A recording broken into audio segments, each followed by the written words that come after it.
Welcome back, everyone. Ready for another deep dive. Always. This time, we're tackling Mahatma Gandhi. Ah, a fascinating figure. You might think you know him, but There's always more to discover, right? exactly. We're going deep into Louis Fischer's biography.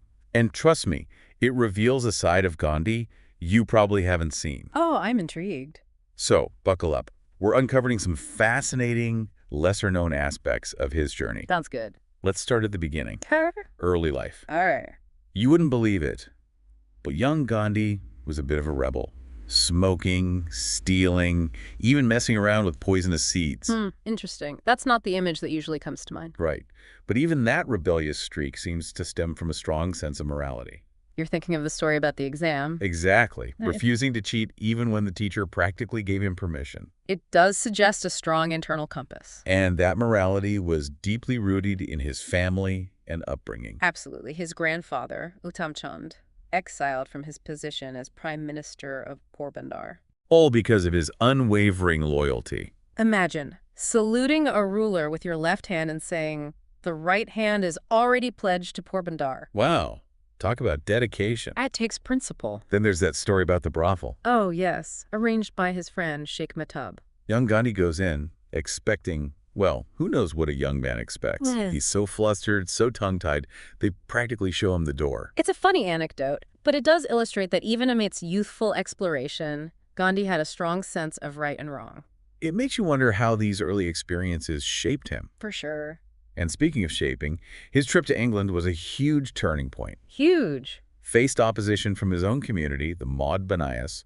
They believed it went against their religious beliefs. It was a big decision. And before he left, to ease his mother's worries about his morals in this new land, he took 3 vows. Let me guess. No wine, no women, and no meat. Vows he remarkably kept, even later on when facing intense pressure. It speaks volumes about his self-discipline. For sure. Those early years in England weren't easy for him. He tried to fit in, to become an Englishman. Ultimately, he found himself drawn back to his Indian identity. It was a process of self-discovery. He realized he could be both Indian and a citizen of the world, advocating for justice and equality wherever he went. Now, this deep dive also reveals the profound influence of the Bhagavad Gita on Gandhi's philosophy. He didn't just read it, he lived by it. The Gita was more than just a text for him, a source of solace, a moral compass. He'd often turn to specific verses for inspiration, especially during hardship. Like his interpretation of karma yoga, or selfless action. Exactly. It wasn't just about doing good, it was about detaching from the outcome, acting without ego or expectation of reward. So not passivity or withdrawing from society. Not at all. Gandhi believed in an active, engaged spirituality. He was a lawyer, later a political leader. He believed in bringing spiritual principles into daily life. And those principles were truly tested in South Africa. That's where his activism really ignited. It was a crucible. South Africa was where he confronted racial discrimination firsthand. Denied a hotel room, told to travel third class, witnessed the treatment of indentured Indian laborers. It sparked a fire in him. And it all culminated when he was thrown off a train for refusing to move to the third-class compartment. That incident was a turning point. It crystallized for him the power of nonviolent resistance, of Satyagraha, which he would develop over the years. And marked the beginning of his fight against discriminatory laws and taxes targeting Indians in South Africa. He even wrote that powerful green pamphlet exposing the injustices faced by Indians, bringing their struggle to the world's attention. The green pamphlet was brilliant. It galvanized the Indian community and brought international scrutiny to their plight. It's also fascinating how he explored different religions during this time, including Christianity.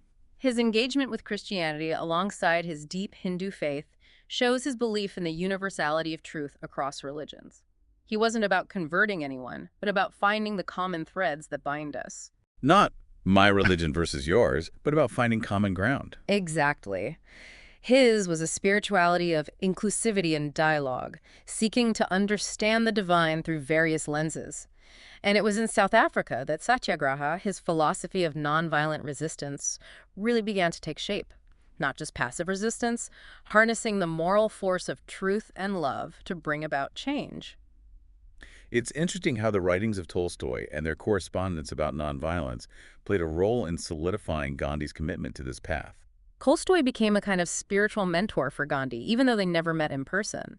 Their letters reveal a shared passion for social justice and a belief in the power of nonviolent resistance. And that led to the founding of Tolstoy Farm, a self-sufficient community based on Gandhian principles. Tolstoy Farm was an experiment in simple living, a model for the society Gandhi envisioned: cooperation, self-reliance, nonviolent resistance. But it wasn't all theory. Gandhi put his principles into action, leading protests and marches, like the 1913 protests where Indian miners marched into Transvaal. Huge personal risks involved. Definitely. Those actions truly demonstrated the power of Satyagraha. Thousands, inspired by Gandhi, willingly faced arrest, filling the jails, disrupting the government. He even used imprisonment strategically, turning it into a platform to further the cause. It's remarkable how he turned adversity into opportunity. Jail became a place of reflection, of spiritual growth, and a way to expose the system's injustices. His willingness to suffer for his beliefs resonated deeply with people. Powerful stuff. But before we move on to India, I'm curious, what struck you most so far? What stands out from these early experiences? For me, it's how those rebellious tendencies in his youth, that questioning of norms and authority, eventually morphed into this powerful force for positive change. It's almost like those seeds of character were always there, just waiting. I like that. It reminds us that even seemingly insignificant events can shape who we become. And speaking of profound impacts, Gandhi's return to India marked a major shift, not just for him, for the entire nation. He left England a practically unknown barrister, returned as the Mahatma. Exactly. Those experiences in South Africa transformed him into a leader with undeniable moral authority. It's a powerful testament to the impact of putting your beliefs into action. And he didn't waste any time putting those principles into action in India, tackling issues like sanitation and self-governance. He understood that true freedom starts at the grassroots, improving daily lives. And his approach, well, you could say it was unconventional. Unconventionally. Imagine a leader urging people to clean their latrines as a step towards self-rule, not your typical political platform. That was Gandhi, connecting the mundane to the larger struggle for freedom and dignity. And let's not forget his powerful critique of the caste system and untouchability. His unwavering advocacy for the rights of Harijans, those considered untouchables. He called them Harijans, children of God, challenging deeply ingrained social hierarchies. And he didn't just talk about it. He invited Harijans into his ashram, shared meals with them, breaking social taboos. Setting an example. And then there's the story of his first public fast for a social cause, to resolve a labor dispute in Ahmedabad. Fasting became a powerful tool for him, a way to appeal to people's consciences, to awaken their sense of justice. Not through force, but through self-sacrifice. Exactly. And that was just the beginning. The Champaran Satyagraha, where he exposed the exploitation of indigo farmers by British landlords. Chevron was crucial. He went there to investigate, ended up leading a mass movement that forced the British government to concede. Proving that Satyagraha could be effective on a large scale. Absolutely. He started by advocating for reforms, but his involvement in Indian politics evolved, eventually demanding complete independence. It was a gradual process. The more he saw the injustices of British rule, the more convinced he became. And that leads us to some of the key moments in the Indian independence movement, moments that shaped history and cemented Gandhi's role as a leader. Moments like the Jallianwala Bagh massacre, where British troops opened fire on a peaceful gathering, hundreds killed. Horrific. It shook Gandhi to his core. A turning point that really fueled the fire of resistance. And then came the non-cooperation movement, nationwide boycotts and civil disobedience. It paralyzed the administration. Gandhi was imprisoned in 1922. But even from behind bars, the movement kept gaining momentum. His imprisonment became a symbol, a testament to his commitment. And throughout it all, he worked tirelessly to bridge divides within Indian society, promoting Hindu-Muslim unity, advocating for women's rights. He was a true visionary. Absolutely. And that vision culminated in one of the most iconic events in Indian history, the Salt March. A salt march, a powerful symbol. Gandhi and thousands of followers marched to the sea to make their own salt, defying the British salt tax. A truly remarkable act of defiance. It captured the world's attention. But before we dive into that, I think it's important to step back and consider Gandhi's personal life, his principles. Because they were so intertwined with his political activism. Exactly. This biography really reveals a lot about Gandhi the man, not just the political figure. And those personal principles, well, they weren't always easy for those around him to understand. Especially his sons. His relationship with them was complex, often strained by his strict adherence to his principles, even in personal matters. His principles of simplicity and self-reliance played out in his own life, too. His advocacy for simple living, his use of khadi, Homespun cloth. and his rejection of industrialism. Even modern medicine at times. He was like a walking contradiction to the modern world's materialist values. Gandhi believed that true freedom didn't come from possessions, but from inner strength and spiritual liberation. And that brings us to another fascinating aspect of his life, his relationship with money. Complex. He renounced personal wealth, but relied on the financial support of wealthy individuals. A fascinating paradox. He wore simple clothes, lived in an ashram, yet accepted donations from industrialists like G.D. Birla.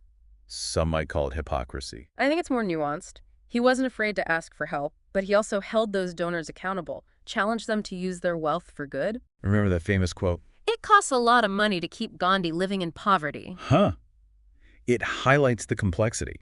Absolutely. He embraced those contradictions, and he was remarkably transparent about his finances. Meticulously documented everything. There was no question about his integrity. Absolutely. And then there are his views on education. Quite unconventional.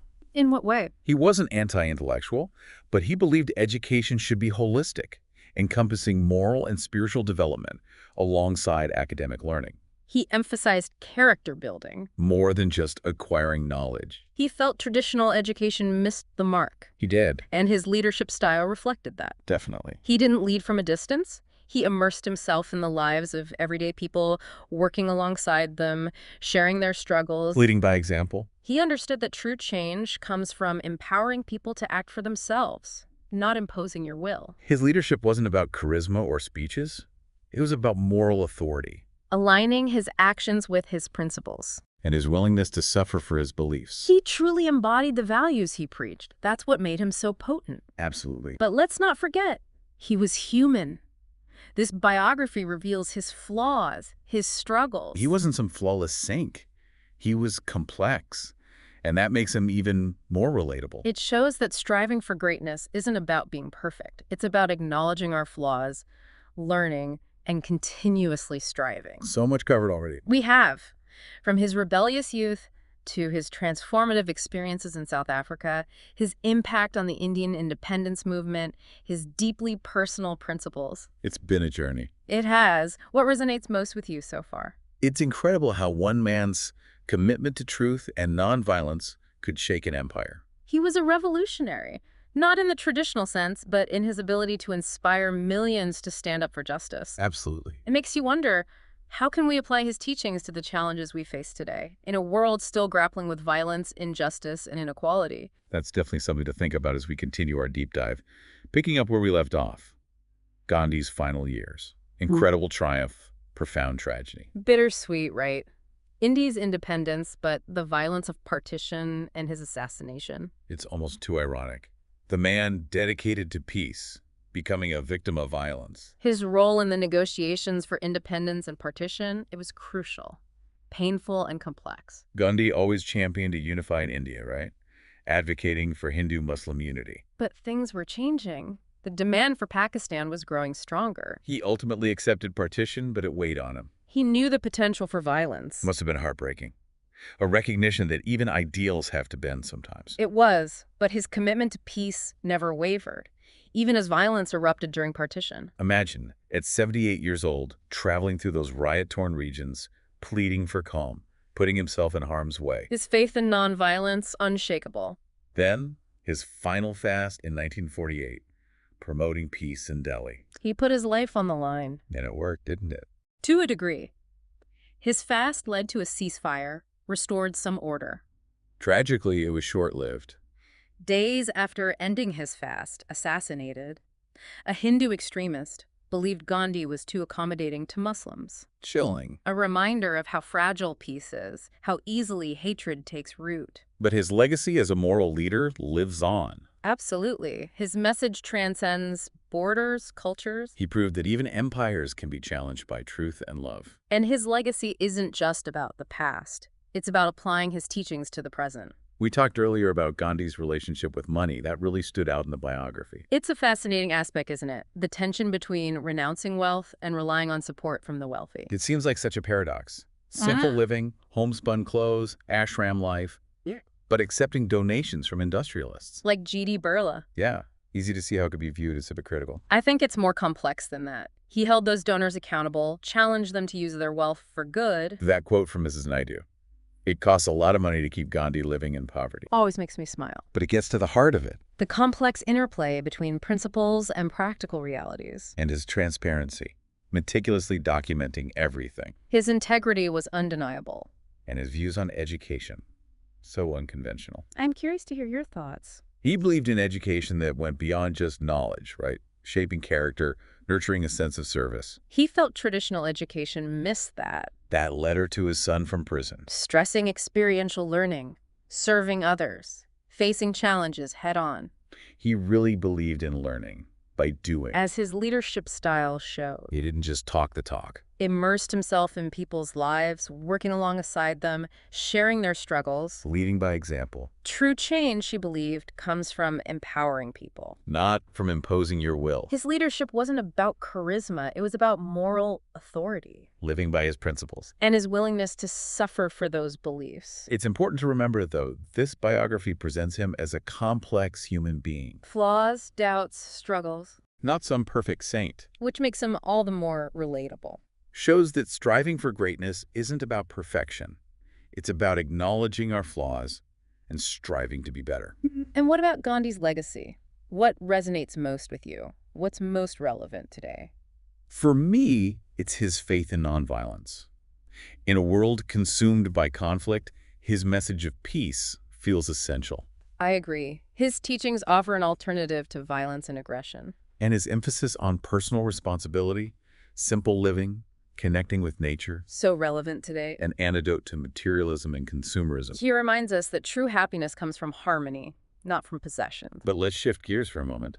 Talk about his use of fasting. A controversial tool. Hard for many to understand. It was central to his philosophy, self-purification, appealing to conscience. Not manipulation. It was about demonstrating his commitment. Awakening compassion, inspiring action. It was radical. Definitely had its critics. Accusations of emotional blackmail. But it's important to remember the context. A last resort, when all else failed. And undeniably impactful. Shifting public opinion, forcing those in power to reconsider. Like his fast in 1948 to end the violence in Delhi. It led to a ceasefire, restored order. The power of moral authority. It makes you wonder, though, would his tactics work today? It's a good question. But beyond the tactics, the principle of selfless sacrifice remains relevant. It challenges us to consider what we're willing to give up for a better world. It's a call to action. We can't just wait for others to fix things. We each have a role to play. And maybe it's not about fasting or leading a movement. Maybe it's speaking out, volunteering, making conscious choices. Embodying the spirit of his teaching. Exactly. And that brings us to another aspect of his legacy, his belief in individual transformation. It's a recurring theme. He believed that lasting change comes from within, from personal transformation. So our personal choices ripple outward. Impacting others, shaping the world. Every action matters. No matter how small. It's humbling and empowering. That's what Gandhi's legacy is about, empowering us to create a better world. But it's important to acknowledge the complexities, the controversies. Absolutely. The debates about his views on race, caste, women's rights. He was a product of his time. We have to engage with those complexities, honestly. Learn from both his strengths and weaknesses. Discern the timeless truths from the limitations of context. And apply those truths to the challenges we face today. Looking back at figures like Gandhi through a modern lens can be fascinating. We grapple with those complexities, the nuances of their beliefs. It's a reminder that history is a living conversation, always evolving. But as we wrap up our deep dive into Gandhi, what are your final thoughts? What's his enduring relevance? What lessons can we take from him to navigate today's world? For me, it's that unwavering belief in love and compassion as forces for change. He showed us we can fight injustice without brutality, win hearts and minds without force. And in a world so often driven by fear, anger, division, that message resonates deeply. It feels so timely. It really does. His life was a testament to the idea that lasting change begins with personal transformation, living ethically, compassionately, in harmony. It's like he's saying, look inward first, then try to change the world. Exactly. Societal transformation begins with individual transformation. If each of us strives to live by our highest values, that change ripples outward, influencing others, shaping the world. It's simple, yet profound. But what can we do as individuals to embody his teachings? His life was so extraordinary, it's hard to imagine living up to that example. He lived a remarkable life, that's true, but I don't think he expected everyone to follow his exact path. We each have our own journey. What matters is striving to live by our values, actively working to make the world a better place in our own way. So less about replicating his actions, more about embodying the spirit. Exactly. It might be speaking out against injustice, volunteering, making conscious choices, treating others with kindness and respect, finding our own unique ways to contribute. It's encouraging to think we all have the power to make a difference. Even small acts can have a ripple effect. Absolutely. And we don't have to be perfect. Gandhi wasn't perfect. He made mistakes. He struggled. He had doubts. What's inspiring is that he never gave up on his ideals. He never stopped striving to be better. A living example of the idea that growth is a lifelong journey. Well, this has been an incredibly thought-provoking deep dive. Gandhi's message of peace, nonviolence, social justice clearly still resonates today. Without a doubt. And as we go forward, let's keep in mind his words. Be the change you wish to see in the world. Wise words indeed. Thanks for joining us on this deep dive. Until next time, keep exploring, keep questioning, and keep striving to make the world a more just and compassionate place.